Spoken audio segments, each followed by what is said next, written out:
guys? This is your boy Logic. Make sure if this is your first time, you hit that like and subscribe button. You know, I have a very interesting guest today, a special guest, a friend of mine. We started out together. His name is Ronel Mendez. Really young gentleman, completely honest, genuine, friendly, future Olympia, in my opinion. Hey, dog. Future Olympia, in my opinion. And as you know, this is one thing for sure, two things for certain. Ronel, please introduce yourself. G. What's going on, guys? My name is Ronel Mendez, Ron Mendez for short. I'm here, dog. I'm here. You are here. I am here, You are man. here, man. What an honor, man. Yeah, dude. It's been a while, hasn't it? It's been a minute. It's been like what? We've known each other for Over 11 years type? 11 years. Actually been like on the grind for like the past 4. Non-stop, man. Literally. Non-stop. Literally. For those who don't know, I worked with Ron back at Best Buy. You know, we call it the trenches because that's when, you know, we were trying to figure out and what we want in life and what direction we're going. And it's funny because we have a pack together that we decided to keep, and that pack is something that is still being honored today. 100%. Which 100%. I'm happy to admit. Like, in case you haven't noticed, I'm happy I have my boy here. Like, I'm seriously happy. It's an honor to be here, man. It's honor. Thank you for coming, man. Now, No, dude, of course. as we get into it, let me put my phone on silent. My apologies. No, dude, you're good. Okay. What is your forte? Like, what are you about? What am I about? Yeah.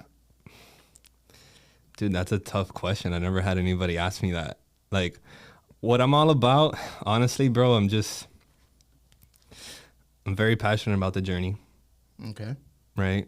I'm trying to learn how to be a better person, not only for myself as a man, but for everybody that, you know, like I'm around with, you know.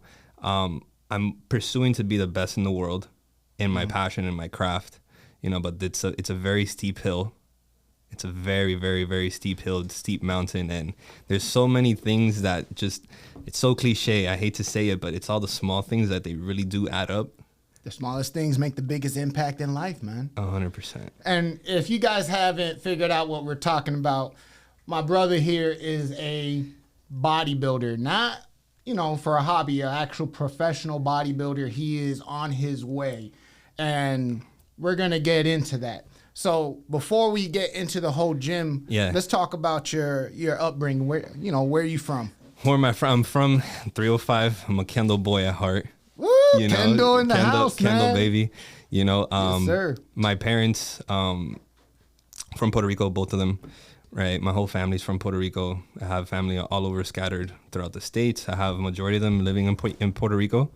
Some in New York, some in Pennsylvania, some people that I never even met before. Right. Ain't that crazy how we have family all like, oh, we're cousins? Had no clue. Cool. We find out either through, God forbid, a funeral or a wedding or something that happened within the family lines where it's like, oh, okay. You know, I didn't even know. There's some people some cousins, some relatives that I don't even know. Like, I was like, oh, okay, cool. I guess we're blood, you know? Sometimes it's important to know that. You're like, hey, that's your cousin. Yeah. Thank you for telling me. Thanks. You know, thanks. Thanks for letting me know. Yeah, man. So you're from Kendall, original boy. Kendall boy. Yeah, dude. And for those who don't know, Kendall is the artery in Miami. We're 30 minutes from everybody. 30 minutes from the beach, 30 minutes from Homestead, 30 minutes from Doral. We are the artery when it comes to South Florida. Like we're literally like where I live the equal distance from here to Brickell, here to Doral, here to Sweetwater, like everywhere. Like I'm in the middle of everything. It's so expensive when you think about it. Rent is so expensive. It's tough. It's tough out here. It's RUFF out here in these streets, man. Yes, sir. So, being you're from Kendall, we know that you're into bodybuilding. Yeah. How did you get into that? Dude, I say it all the time. I say that the lifestyle grabbed me. Okay. I feel like the lifestyle totally grabbed me because I was always into sports. Always trying something out, right? You name it. Every sport but football, My mom never wanted me to get into football because she's like, yo, I don't understand what's the whole point of me paying you, of me paying to see you, to get you laid out on the floor. If I were to see you get laid out, I run in and punch everybody in there. Mm-hmm. So I tried every sport. Long story short, I tried every sport out. Never really like stuck to anything. Never really stuck to anything. My father, he was a martial artist, right? 7th degree black belt in Okinawa Kempo. It's like the roots. Hold on, say that again. You gotta slow that down for me. Okinawa Kempo. Okay. Okinawa Kempo, and right? That's Japanese? It's Japanese because it's from Okinawa itself. Okay. It's from the islands off Japan in Okinawa. And somehow, some way, it found itself in Puerto Rico, right? And my dad and his boys, that's their whole lifestyle, you know? So having that, I even tried that. And so you tried martial arts? I did try martial arts. Didn't stick to you? It didn't stick to me. So the only thing that stuck to me was bodybuilding, because my dad was always like either on season for martial arts or off season for bodybuilding, or vice versa. So he would toggle between the two, and you picked up bodybuilding. That's what you aligned with. Yeah. Okay. I remember looking at Jay Cutler, right? Jay Cutler. Yeah, that's a beast. Shout out to Jay Cutler. Yeah, man. To me, Jay Cutler was like my gateway to bodybuilding, because that was like in 2010. I was a freshman in high school, and I remember seeing him, and I'm like, that's it. That's what you want. And I was like, I know I want that. That's crazy how you could literally, as we grow up, we look at one thing and it's like, you know what? That's what I'm going to dedicate myself to. No, and I was like, at first I was like kind of disgusted by it, because when you really look into it, like it's like these big dudes that when you think about it, it's a crazy lifestyle. It's taboo. It's a crazy lifestyle, and everything that goes into it, it's pretty messed up. Yeah, it's intense stuff. It's really intense. And dude, I remember going into high school and just like learning about like the basis of just training in general, right? And falling in love with that. And I was like, dude, like if these guys can do it, I think I can do it too. And then I told my dad, I was like, hey, like I want to go ahead and like start training. And he's like, yo, you're not ready for that. So you came to your pops like, hey, Dad, you know what? I found something I like. I found my niche. This is what I want to do. And he was like, he shot it down. Yeah, he was like, no, you ain't ready. How did that make you feel, man? Because it's like, I couldn't even do a push-up. Oh, wow. So you were... So he goes ahead and he tells me, he's like, okay, you want this? Like, you want to be in the gym, you want to live this whole lifestyle? Like, okay, like, I got you. He bought me an iron gym. It's like something you hang up on the wall, right? You can do pull-ups. You can take it off. For like calisthenics. Yeah, something like that. So he was like, yo, you got to learn the basics. You got to learn how to do pull-ups. You got to do push-ups. And you got to learn how to do sit-ups. If you can't go ahead and do any of these correctly, you're not going to the gym. Oh, so he challenged you before you even were able to step. So every day I got home from school, I would do my homework, set that up. He'll sit right on the couch and just watch me fail. Right?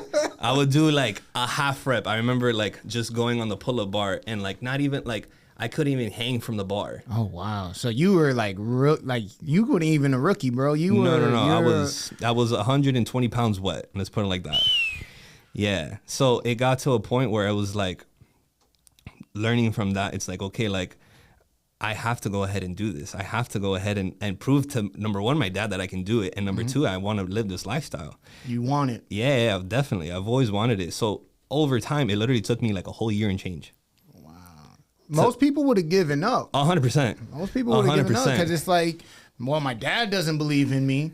Why am I, why would I even bother? But and that was just the tip of the iceberg. You stayed determined. Yeah. So after a whole year of doing that, like I remember I was like 14, almost 15 years old. I remember he comes home from work one day, he slides me like an envelope. And I was like, what's this? That's very suspect. And I was like, yo, what's going on here? And he was like, open it. So I opened the packet. I opened the envelope. It was to Bally's Fitness. Wow, we're talking back in the day. For y'all who don't know, Bally Total Fitness. Bally That Fitness. was the original LA Fitness. Yeah. Oh, man. So it was my membership towards that. And it was like, oh, we're serious now. You got your Willy Wonka ticket. I got the golden ticket. I got the golden ticket to go to start training with him. And obviously, you know, back then the OGs they trained very Neanderthal-like. It was a very different type of training compared to like what I do now, right? So he just taught me the basics. He was like, hey, bench press, shoulder press, squat, all this old school stuff, you know, and I'm just there like trying to soak it all in. Muscle workout. Yeah, literally a little bit of everything. Like we did different types of training. Throughout the years, I've learned so much. And going back to Jay Cutler, I saw that and I was like, oh, like there's levels to this. It's like, okay, like I want to go ahead and start training, but also want to go ahead and look like this. How do I go from here to here? At 120 pounds wet. 120 pounds wet. Man. Bring us through that journey, man, because how did you feel? Imagine you're going to a very popular gym back in the day, you know. Yeah, you're seeing individuals. How did that make you feel? Honestly, at first it was intimidating because it's like, yo, you're that skinny kid. You're that skinny kid that's just fresh off the block, tied to the hip to his dad, and it's like, how do I get to that? I want to get to that already, and it's like, well, hold up, you can't go from point A to point B in such a short time. It's more of and it's so cliche, but it's really a marathon. It's really like all the small things that you do throughout those years that they really add up. Are you eating all your food?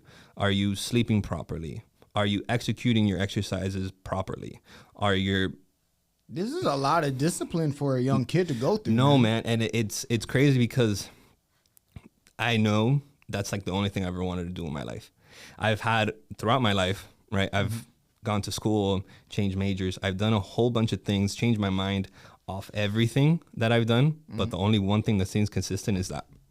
I remember when you came to visit me in the hospital, you were going to school to do radiology.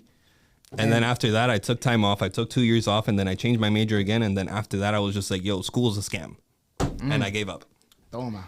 And I gave up, and I just fully immersed into the whole bodybuilding. That's why I tell you, the lifestyle literally, I feel like it grabbed me, you know. And at the time that I was young and you know, like doing all this degenerate stuff, I was hanging out with like really bad people, really bad crowds, really bad like environments. And I feel like the lifestyle kind of like pulled me away, and it kind of like saved me. You know, it's like, hey, like if you want to go ahead and be the best in the world, you can't be doing this. You can't have any bad habits. You can't, because you need to go ahead and check your boxes off literally every day consistently. And if you don't check off one box, that could be your last time doing it. You know, and when you get into that profession, there's obviously things that go into effect. Like, you know, there's so many vitamins, so many things that you have to consume and things that you have to like take that if you don't hit that box, like you could like mess yourself up. Yeah, because I would think, you know, initially you're taking certain supplements that you can't just jump off of. You have to keep it on the cycle, because if not, you're going to damage your body. Yeah. And we did that. We did a lot of that. We did a lot of damage to the body, because obviously, going back to that point, I was hanging out with wrong people, wrong guidance, just bad things in general. Bad influence. Yeah, bad influence. And, you know, like the intention is still there. Hey, I want to go from point A to point B, you know, and obviously, like, unfortunately, we learn through pain. Yes. We learn through pain, and not just in bodybuilding, but in life in general. Pain is beauty. There's beauty in the struggle. Yes, sir. That's why I'm repping my boy J. Cole. All right. You get me? All right. But yeah, man, it's literally a journey. It's literally a journey. And you've known me for 11 years, and I'm still headstrong onto that, you know, and it's just, there's levels to it. And it's a blessing that I get to do what I do, because there's a lot of people that could do what I do, but they choose not to do it. I think the important term is choice. Everything comes down to a choice. Everybody has a choice, man. And I read a lot of stoicism. I follow like a whole bunch of motivational speakers like David Goggins, people that really like have that like different mindset, right? And Goggins says something that's very interesting. He's like, yo, it's really easy to be great nowadays. It's just people just choose not to go ahead and do it. You know, people choose to just stay on the couch and just wither away. People choose not to go an extra rep inside the gym. People choose not to go into that further rep, like to take it down another step to go ahead and to reach that goal. People don't do that nowadays. People are just so content. They're conditioned and they're content with being mediocre. And me, like personally, me and mediocrity, we don't get along. I don't like being mediocre. When you look back at me, I want you to remember me as something great. I want to leave a legacy where you be like, damn, like he was a real person. You know, he was a real genuine dude. You know, and through bodybuilding, I've learned a lot about myself. It's such a journey. It's such a personal thing. It's such a personal journey because day to tomorrow, I could go ahead and tell you, yo, Logic, I'm done. Hey, I give up on this dream. You know, when you put it that way, that's crazy because it's like, yeah, it takes devotion. You have to manifest it too, because you ever heard that saying, you can bring the horse to the water, but you can't make it drink? Everybody talks the talk, but not everybody walks the walk. 100%. And with you being in bodybuilding, it's considered taboo because a lot of times we witness it. Again, I'm not in it. What we witness is you strip yourself of a lot of luxuries in order to get to a certain goal. 100%. You know, food being one of them. Yeah, and we living in the city that we live in, food is everything here. You know, and we've gone out. We've had our fair share of times where, like, we'll be out at a restaurant. Yeah. Y'all will be chowing down on some good food, and I'll just be there with my Tupperware rice and ground beef, turkey. Yeah. You get me? There's a lot of things and a lot of sacrifices that I've made towards the profession that I want to get into. And when I look back, like, I would so do it again. People will clown me like, oh, you're the weird kid. Oh, you're this. Oh, but yo, have a drink or two. Oh, hey, like, eat this. Hey, eat that. Yo, I can't do that, dog. I can't go ahead and do that. And they're like, they'll clown me. They'll clown me and be like, yo, what do you mean? It's just, it won't hurt. I'm like, yes, it will. And I kind of have to go against the grain because everybody's on their other path. You know, everyone's trying to party.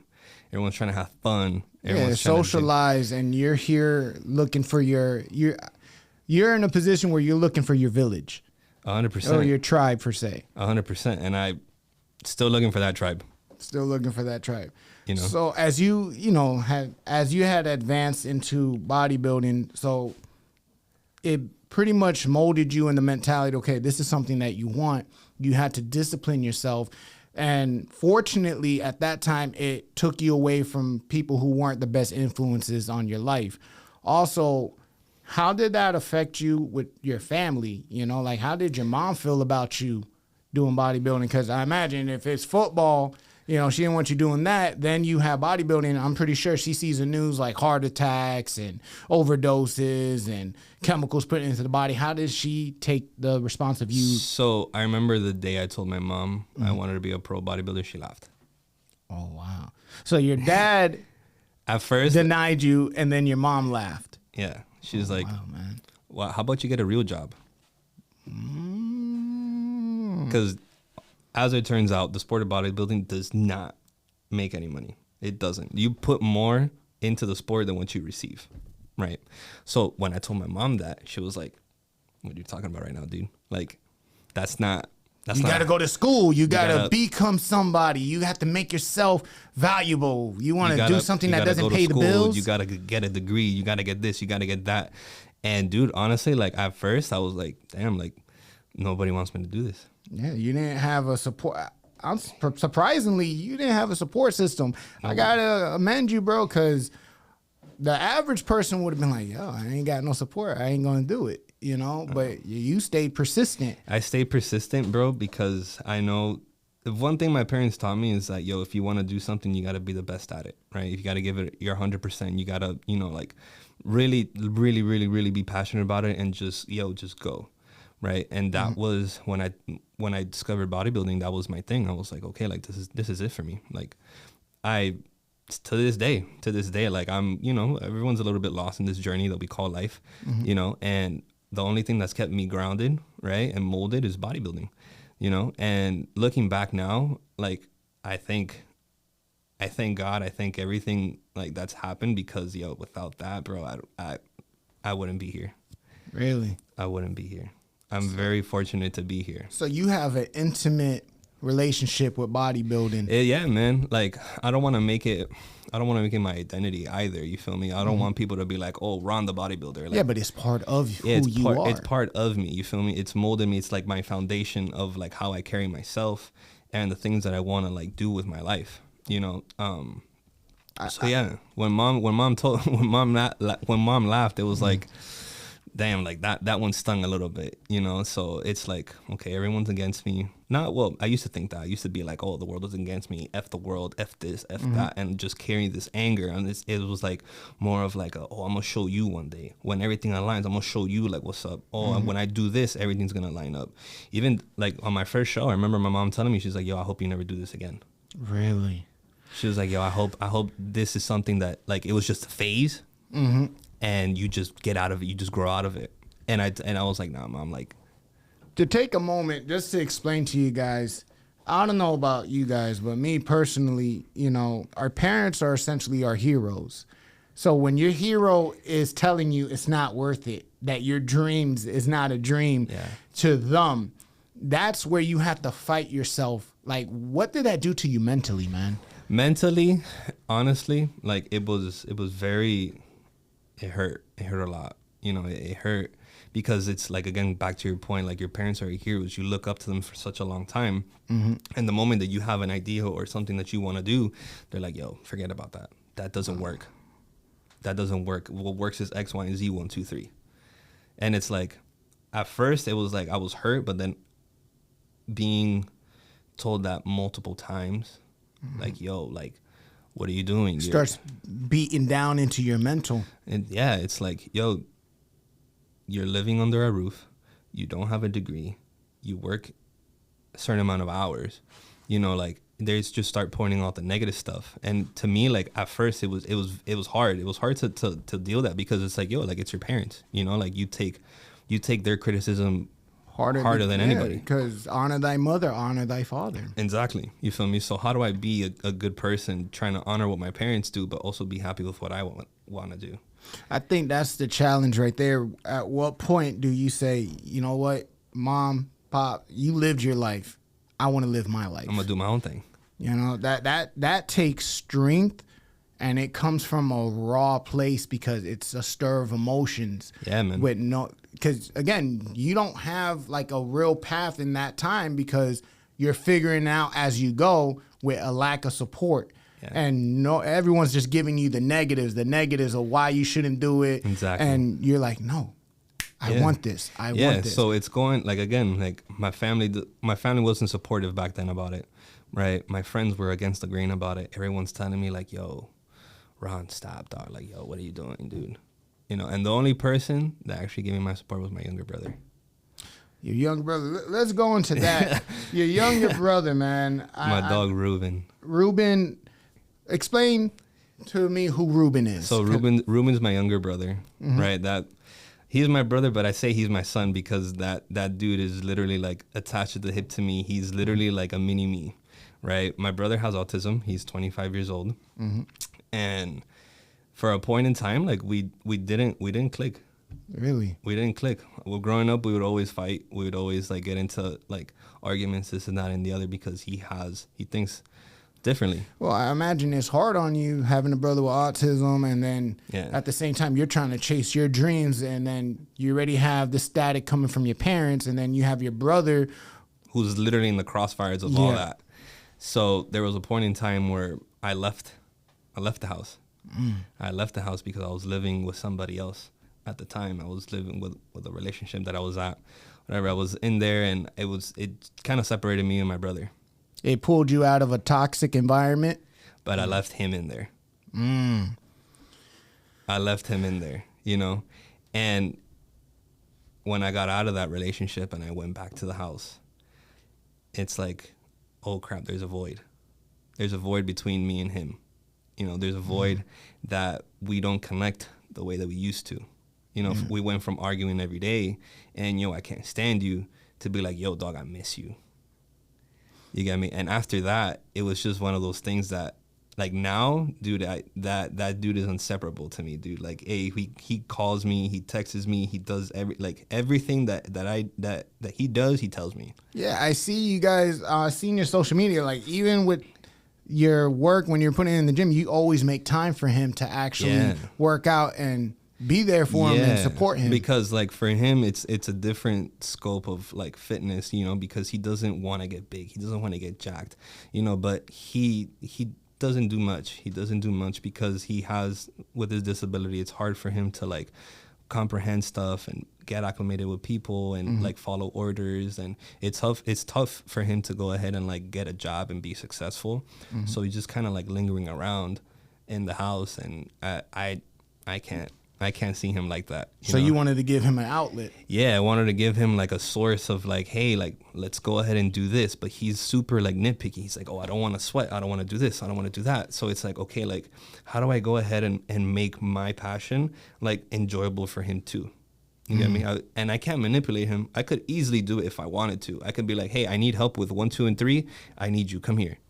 There, he'll go ahead and he'll do it. Yeah. But at that point, I'm just taking advantage of him, and he's not learning. You want to make it enjoyable for him. Yeah. I want to make it enjoyable for him, and for a point in time, it was just like he actually enjoyed it. I would get my bag ready, do everything, and he was like, oh, okay, like, let's go.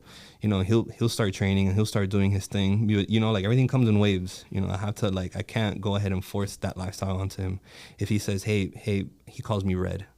He calls me Red because it's deeper meaning because of, like, Pokemon. He was blue? No. He's red. He's red. Well, he's always red, right? But his favorite Pokemon is Charizard. So he has, like, this identity that he loves Charizard. That like, to him, he's Charizard and I'm red. Okay. I'm the trainer. Oh wow. Yeah. Okay. So to him, it's like that little game. It's like, hey, like, you're red, I'm Charizard. Like, we're like this duo. Let's make it work. You feel me? And dude, he's strong, man. He's strong. I seen it, man. He understands cues. He understands because bodybuilding is very technical, and a lot of people don't understand that, right? But through my experiences and the teachings that I taught him, he's so talented. And if he were to put his mind to it, he'd be really good at it. But he has different niches. He plays video games by himself. Like, he plays 2-player games, like fighting games, by himself fluidly. If you were to just watch a screen, right, and you see, like, him playing, like, it's like, okay, like, it's just 1v1. Nah, it's him, like, playing by himself. He's playing himself. That's the first I heard of that, man. So that's unique. That's yeah, cool. Man, my brother keeps me grounded, bro. Like, because of him, he keeps me going, bro. He's literally my reason why. Like, my birthday was this past Saturday, and happy belated. Thank you, dog. Thank you. What he gifted me like a drawing, and the thing that he wrote on that drawing, I couldn't cry. I couldn't cry in front of him because it's like, because I'm like his hero, and he's literally talking about how I'm his hero and how, like, I've, like, helped him throughout his life, this and that and the other. And it was just a little paragraph, and I just read it, and he's there, like, over my shoulder, like, yo, what do you think? Yo, what do you think? Got a little pain in my throat, like. And I'm like sweating through my eyes. I'm here like, I'm sweating through my eyes, and I'm like, yo, it was really dope, Ruben. And then I gave him a hug, and bro, but, like, when I was by myself, dog, I cried because it was just like, of course, man. You get me? And obviously throughout the years that I've been doing bodybuilding, like, I have my support system. I have my friends. I love all my friends. I love everybody that's been here in this journey with me. But it's literally because of him. That bond is sacred. Yeah, like, if it weren't for him, bro, like, I would have given up. I wouldn't be here. I wouldn't be here. He literally, he's like, yo, you have to be number one. See, now that's special. See, you didn't get it by your father. No. You didn't get it by your mother. No. But your brother, of all people, even with his disability, ended up being the anchor to your devotion to wanting to build and continue with your dream. Yeah. That is remarkable. He's literally like my backbone. I don't talk about it, right? I don't talk about it as much because like my brother is so sacred to me, going again, but like without him, dude, like I don't know where I'd be, because I was such in a turmoil with everything that I was going through, like through my shows and all the psychological things that go ahead and apply to it, and he was just like, yo, like, you got it. Speaking of psychological, I'm happy that you brought that up, because thank God you have your brother there to support you, man, because again, unfortunately, you didn't have the support you would expect to get it from those individuals. I mean, now it's different. Now I do. You got me? Like, my dad helps me out. He's like, hey, man, like, do you need help with food? Hey, like, I can go ahead and do this. Hey, like, for coaching, do you need like assistance with coaching, like financially? Hey, like, how does that make you feel? Like, it's tough. Why is it tough? It's tough because throughout this entire time, my dad and we really haven't clicked like that. You get me? Because my dad he was an alcoholic, right? And you know how people get vexed by that and what demons, whatever. They're captured by it. Yeah. So thank God, right, that this year he's been sober for this entire year. Amen, bro. You know? So amen, shout out to you, Pops. I love you, dog. He's been sober, and like I see the change within my dad. I see the change, and he's actually like, hey, like, I know coaching is expensive for you. Hey, let me go ahead and help you out with that. Oh, hey, you want to start going to another gym? Hey, let me go half of that. Like, he's trying. He's really trying. But me, I'm just a degenerate, and I'm an ass to him. And I say, well, there's a lot of pent up aggression. There's a lot of us as men when we get older. And I say this to you guys, there's no blueprint on how to be a parent, period. Yeah. And we get to a point in life where we start walking in the same footsteps as our parents, and we get our perspective from it. Yeah. And it humbles us down. It's like, wow, I didn't realize this, you went through this. And now it gives better context where it's like, allows you to calm down, but at the same time, you're your own person. Yeah. You built up this character who didn't have the support, but for one person in the household, where it's like, I hate to use the comparison, like a stray dog, like, no, literally, a dog is loyal, but a stray dog has gone through some stuff where they're so much on the defense because it's like life has treated me like life has had its way with me. Yeah, life's beat me up. Life is, and obviously, like, everything, going back to your point, is by choice. Like, I chose to be around those people. I chose to, like, hang out with those type of, like, influences and have that in my life and just be around that because I got comfortable with it, and having that pent up aggression towards my family and my pops. And it's always like that little power struggle that father and son have, because it's like, like, it's always embedded in our DNA. You get me? It's embedded within the DNA. So, like, now that, like, we've been able to, like, connect a little bit more on a personal level, it's like he, instead of, like, trying to be greedy or trying to, like, take advantage of me, he's like, hey, man, how can I help? And for me, it's weird. Honestly, it's weird because I never had that. I never had that. It's uncharted territory. You get me? Like, I never had that from you. It's always been like, going back to that point, it's like, yo, like, don't do it. You get me? So, like, how do you go from that to where we are now? It's like, hey, let me help you out. So and it's currently what I'm learning right now, it's just being able to swallow, because at the end of the day, it's pride. Yep. It's pride. And pride is the devil. Pride is the burden of one man's soul. So it's like, how do I swallow this pride, right? And try to allow him to come into my world, because I've been so used to just being by myself and doing everything on my own and figuring stuff out, like, on the fly, and figuring out, hey, like, what I got to do this, when I got to do that. And, like, every single worry that I've had, financially, emotionally, spiritually, like, I've always done it by myself. So now, like, coming from that perspective that my dad wants to help, it's like, yo, what are we doing? It's like, yo, you got me? So, but now, like, it's a process, bro. It's really, like, it's not easy. It's not easy because, like, my pops. Yeah, your pops is definitely what I would call an OG. Yeah, so you get me, like, so old school in his ways. Yeah, he's very, like, stubborn on his ways. He's very, like, by the book, do it like this, do it like that. Yeah, in their world, there's only black and white. There's no gray area. Yeah, and it's hard to adjust to that, man. You get me? So he went from being a certain way to being this way that he is now, and it's tough, dude. It really is. But, like, I'm trying to just be just try to, number one, breathe, right? Number two, try to just chill out. Cause I've been going through like a couple like hardships financially, emotionally, and all this stuff. And like now being able to flip that script of like, yo, you can't do it, to yo, I got you. It's like, yo, how do we get here? It's like, I'm not used to this. Well, sometimes the man upstairs will give us allies that we never suspected. You know, we have 100%. To trust the process. A helping hand's a helping hand. And unfortunately, you know, sometimes, like in my case, there's moments I'd rather swallow my blood than swallow my pride. And 100%. That works against you so many ways, especially when you're trying to grow as an individual. Now, when it comes to mental, like at the same time, you're still working out. Is it safe to say that the gym is a safe haven for your mental? It literally is, bro. It's literally the only time where I can go ahead and just like disconnect. You get me? Like, it's very cliche because it's the society that we live in. It's like, yo, headphones on, world off. And it really is like that for me. It's an escape. You know, it's an escape, but it's very hard for me now. It's hard for me to even be in my sanctuary because now throughout the years, I have like people looking at me.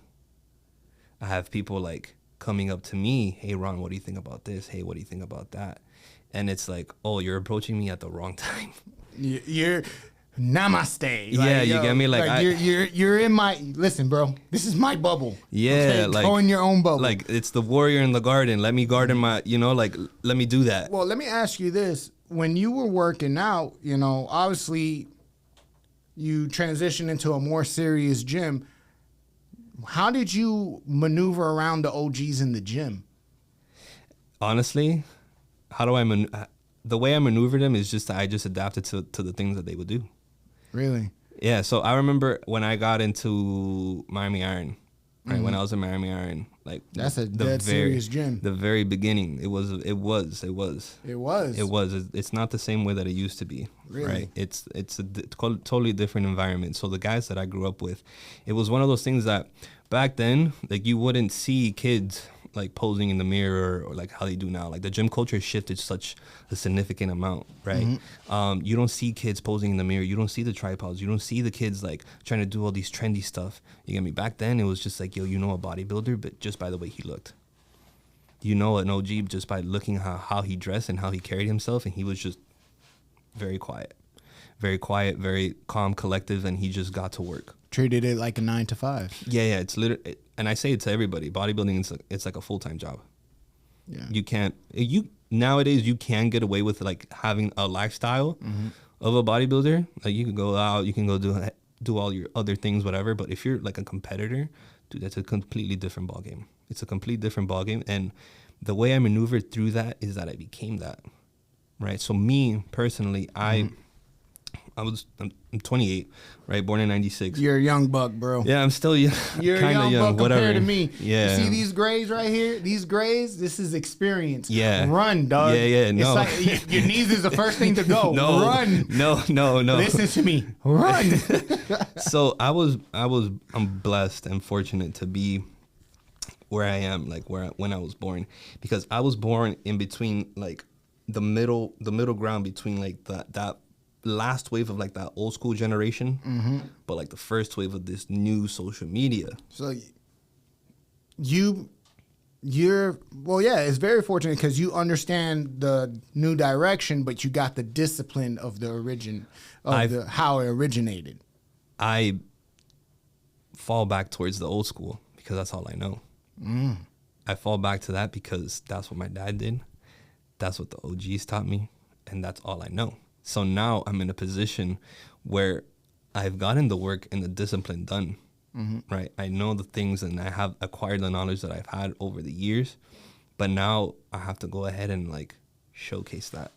And teach the youth who's coming up looking at you now. Like, you get me? So hey, it's how do I get big like you? And when you were doing it, you got the silent treatment and you just knew like, to follow suit. It was like, yo, shut up and just train. Okay. You get me?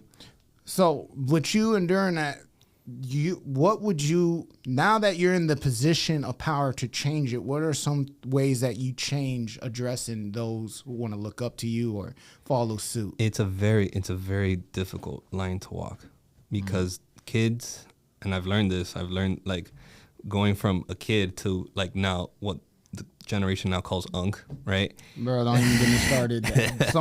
I forgot who called me unk, and I wanted to fight. I wanted to fight. Respectfully, dude, when I see unk, when I hear unk, I think logic. But whatever, we'll get into that later. Oh, man. Whatever. Hey, we'll talk about that later. From you, I accept that. I accept that as a compliment. Yeah. But like now for me, going from that, because I'm still learning. I always say that I'm a student to the game. I'm always learning. I'm learning from literally every piece of like influence that I can and that I think it's viable. I'm always trying to learn. I'm always trying to grasp like, hey, like this is good information. This is good. This is good. Hey, no, this is trash, throw it away. You get me? So I'm always learning. I'm not trying to say like, yo, I know the end all be all. Like, yeah, but you seek. That's one thing that the generation behind you does not do. I'm older than Google. Our Google was called Ask Jeeves. That was our original Google. Yeah. If you know, you know. Yeah. But when we wanted information, I go straight to the source. Yeah. You know? Of course. And then there's certain individuals who are like me, where you couldn't even beat out those answers out of them. Like they were gatekeeping it. Yeah, they're gatekeeping it because, I had to get it this way, so you're gonna have to get it this way. How do you feel about that? I mean, that's such a crazy topic, because like going from that perspective of where I was before, right? Like I had to like fight tooth. I had to go through everything. Yeah. I had to go through the trenches to get the knowledge that I went through now. It wasn't so accessible like how it is nowadays. You know, I can go on Instagram right now and I can just go ahead and pop up like, workout for chest. And I'll see some fulano on the block just trying to do some, and it's so accessible, but it may not even be useful information. The quantity is there, but the quality is what's missing. There's a lot more of them than there is of me, right? And I'm not trying to bash on nobody. I don't bash on anybody's hustle. Hey, you do what you got to do. But one thing about me, I just try to keep everything as real as possible, right? I had somebody today at the gym right before I got here. He was like, hey, man, like, what do you think about doing X, Y, and Z, right? About a certain topic. And I gave him my 2 cents. And he was like, damn, that's knowledge. That's, you know, this is experience. Rich. It's experience, you know. And I say it all the time, like, not everything is how you see it online, bro. Not everything. And that smoke and mirrors, baby. Yeah, it's not and that doesn't only apply to bodybuilding, that applies to literally like everything in life. Because I feel like we've gotten so acclimated with this whole social media culture that it's like it's a different scope, right? When you were growing up, the internet wasn't a thing. Nope. When I was growing up, it started. Now kids are born with it. Yeah, they're completely dependent on it. You get me? So it's, for me, going back to like trying to walk that fine line of honoring the OGs, honoring my pops, honoring everything that I stand and that I love, right? But I still have to like relate to the youth. I have to put myself out there. I personally don't, even doing this, talking to you right now, this is something that I'm not used to because I've never had that opportunity. It's like I was always taught like, yo, shut the fuck up, right? And just do what you got to do. Okay. I put on my hat. Keep your eyes on your paper. That's it. That's all I'm used to. So now I'm in a position where I have to go ahead and like, I can teach. I know a thing or two, you know, and starting up my business now with personal training, it's like, how do I make myself credible, number one, and stand out against a dude that has thousands of followers? To me, maybe my old self is, I'm looking at, well, yeah, he might have this many followers, but does he have the substance of this one guy? That's the thing. The substance is what I look at. Exactly. So like it's very difficult to walk that line because the attention spans are a little bit shorter nowadays. If you don't captivate people, they just scroll up or they just won't talk to you. You know, so with the time that I've been in the gym, right, I've obviously acquired some knowledge throughout the years, like from John Meadows, RIP, a whole bunch of people, a whole bunch of like coaches, Olympians, people that have been in the game for a while, and they just know that. You got me like growing up with Dorian Yates, Blood and Guts. You don't see that. You don't see that nowadays.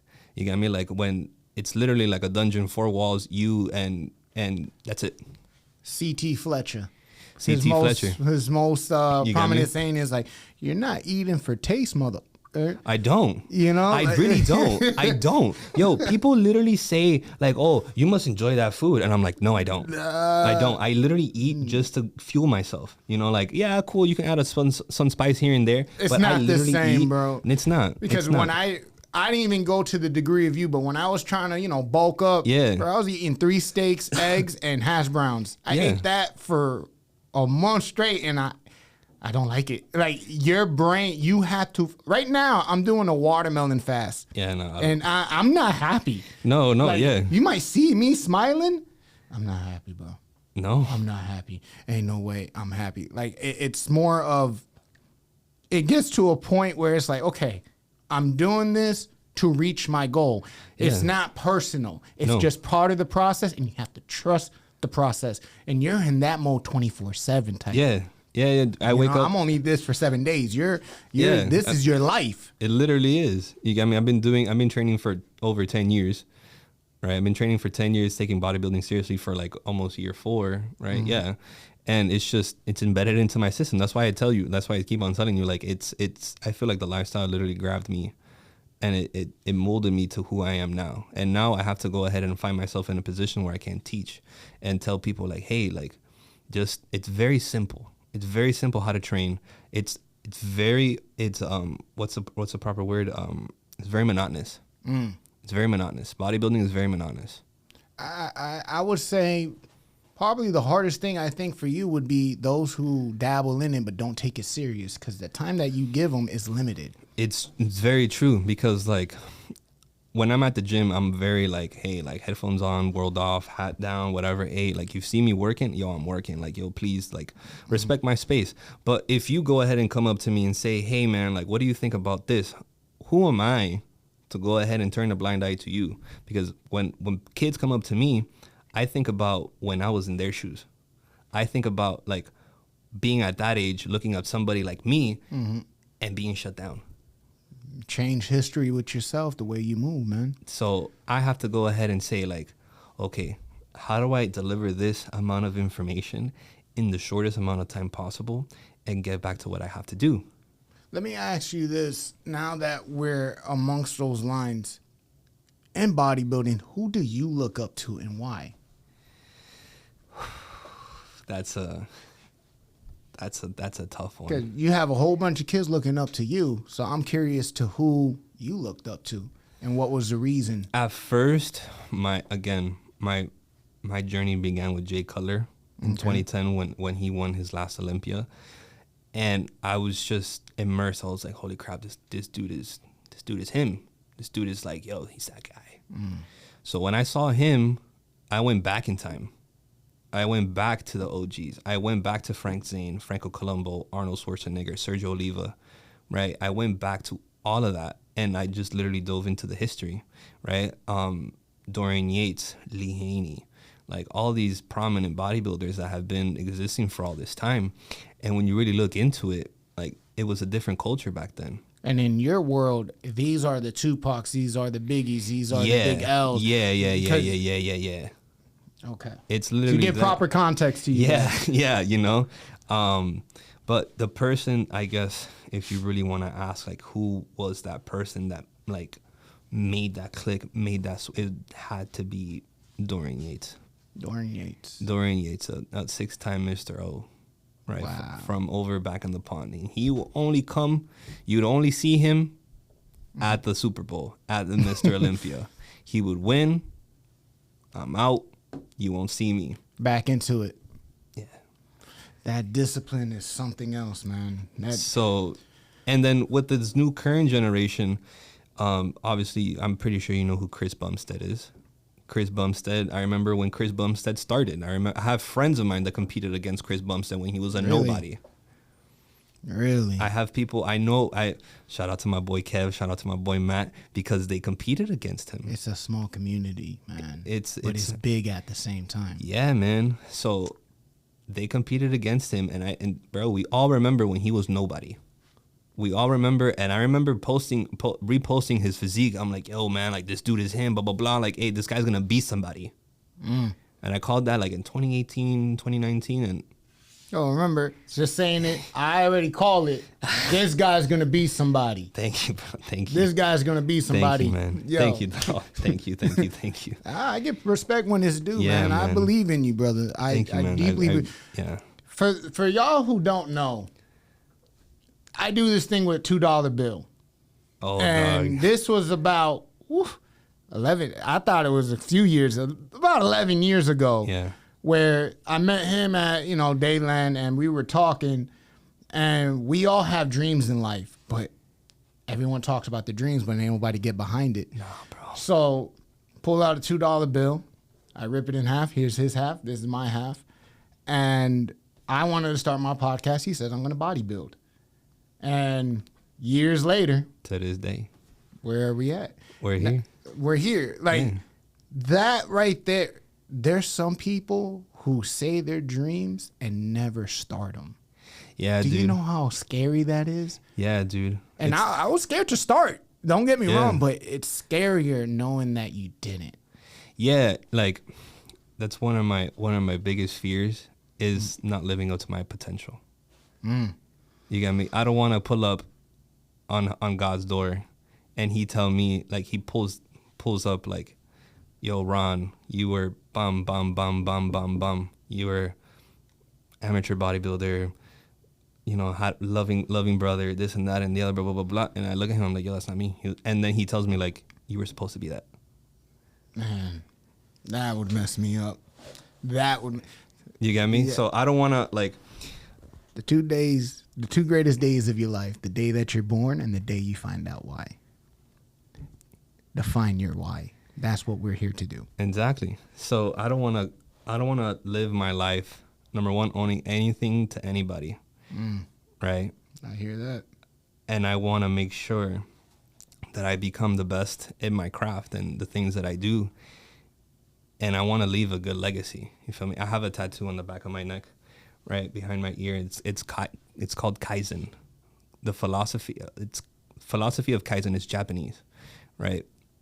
And the philosophy behind that is every day you improve by 1%. So it's a philosophy of self-improvement. I like that. So if I'm 1% better every day for a whole year, that's 365% that I'm better. And I like that, man. And if I don't do that, what am I doing? Are you even living at that point, man? Exactly. And I don't know about you, dog, but these past couple years, I feel like I'm just living. You get me? I feel like I'm just going through it, just going through the motions and not applying the things that I want to do. Yeah, I feel you on that one. I started this year with a bang. I went base jumping off Vegas, and I was like, you know what? 2024 is going to be a year of truth. I'm going to live my truth. No holding back. Let's go. Dude, you have to. All or nothing. Because at the end of the day, like, this what we're doing right now, yes, we're going to have it in the moment, but like once everything just goes away, what happens? People are only going to talk about you through the things that you did and how you impacted them. Facts. You get me? So my mission, my goal, right, is to do my duty, right? To do my duty, to be the best that I can be in what I love and what I'm passionate about, but also try to help people out. You feel me? I'm not here trying to be like, oh, I'm the best, this and that and the other, like, like. No, you're trying to lead by example. And that's noble, and it's hard. It's really hard, It's hard because sometimes in life, bro, we want to be selfish. Like, I don't, when it comes to my nephews, I love my nephews, but I got to move strategically, surgical out here, even for certain friends I have, because they look at me, well, you said it, logic, what do you think about this? How I move could dictate how others live their life. It's not about self. We all are connected to each other subconsciously, whether we like it or not. So we got to move out here correctly, because it's not only about self, but it's about what we love and who we love. And we have to be surgical on it, because there's lives at risk. If we give up, we're saying it's okay for the others to give up. Yeah. If we push through, if he can do it, I can do it. Yeah. You said it yourself. Yeah, dude. That's literally like going back to that point. Like if I give up, like who am I letting down? First and foremost, my brother, right? And I can't live like that. Letting know, like I could be okay with you telling me like, yo, I don't care about you. I don't, like whatever. I carry that with everybody. If they tomorrow, like, hey, all my friends go ghost on me and whatever, I have nobody, hey, I'm all right with that. But if my brother, right, whatever, tell me that, dude, that would be it for me. You know how I said your dad and your mom is usually your hero? Yeah. Your brother is your hero. 100%. But you're his hero. Yeah. That brotherly love, that's something that's rare too. No disrespect to my kin, but I don't have that relationship. To see that you have that relationship, that's a beautiful thing, man. Yeah, man. I'm very grateful and I'm very fortunate to have my brother in my life because, like, he holds me down, dude. He holds me down. And obviously, like, we're men, we have all these complexions and we have all these ideas and these things. There's a lot of stuff that go against us, right? And there's a lot of things that, like, we have to do as men, right? And when obviously we all have doubts when I start feeling like, like I'm not there, Yeah, well, I always say we have 3 wars in life. 3 wars that are constantly going on. We have war with ourselves. We have war with society. Be successful. Do this. Do that. You got to get this. You got to get that. That's the war with society. And then there's your spiritual war. Yeah. Your spiritual war. You can lose the first 2, but you can never lose your 3rd war. Your spiritual war, once you lose that war, you lose everything. Yeah, dude. It's yeah. And the love for your brother, the love that you're receiving from your pops, that is fueling the fight in that spiritual war to keep continuing. 100%. Because let's be honest, we're going to fight ourselves to the day that we die. Yeah. That's called becoming a better person, dealing with the man in the mirror, taking accountability. Yeah, dude. And then there's a point where stoicism, there's a point where you say, fuck the world.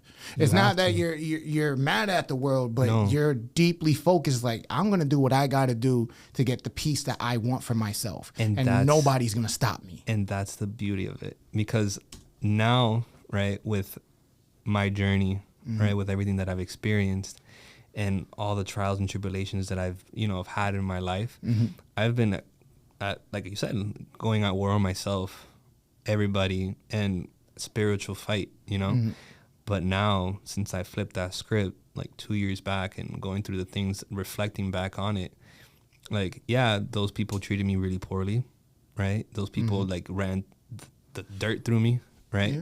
But it was the best thing that ever happened to me because now I have one thing and I'm never going to sacrifice that, and that's peace of mind. My man. My man. So before we close out, brother, let's what is your next project? What's your next game that you want? What's your next move? So obviously going back to the point that bodybuilding isn't a very monetizing and a career that brings money. My next goal is you can change that. Yeah, of course. You can change that. Yeah, of course. I'm looking into different avenues of income, right? There's some things that I've practiced before, right, that I want to get back into. Obviously ramp up my coaching business, ramp up everything, right? I need to change the scenery, so I'm in the works of going to a new gym, right? Where that gym, it's one of those things. We call it church. Yeah, it's church. Yeah, I'm trying to find a new church, because at that place I feel like it's a facility where I can grow not only as a bodybuilder but as a competitor. And my dream is to at least go pro. If I can go pro in bodybuilding, then that's one milestone that I can say. Not if, when manifest it, brother. Yeah, man. It's a very long journey, bro. But I'm so happy that I get to do it again, dude. In life, the race is long, but at the end, it's only with yourself. 100%. It's only with yourself. So yeah, man. I do have a question for you. Talk to me. This one might be a little bit difficult for you to answer. Okay. If you weren't doing what you're doing now, what would you be doing? Making somebody else's dreams come true. Woo! I I love that response. All right. That's something to take into note, man. Tell them where they can find you, brother. So y'all can find me on Instagram, Ron_Mendez. Any questions that you guys have, any coaching or anything that you guys need, lifestyle or whatever the case may be, you mainly can find me through there. Shoot me a DM. We can talk, get on a call, do whatever you guys want to do. I'm here to help, right? I'm here to help. I'm here to help out the community, give back, and try to share the things that I've learned throughout these years. So whatever you guys need, man, I'm here. Awesome. I love that. And, you can find me at Logic142 or hit me up on my website, 142forwardpodcast.com. We're always reaching out. This is about building the community. We're no longer dreamers. We're chasers. Yeah. And that's where it's going down to. Yes, sir. So, as you know, this is one thing for sure, two things for certain, baby. Holla. Yes, sir.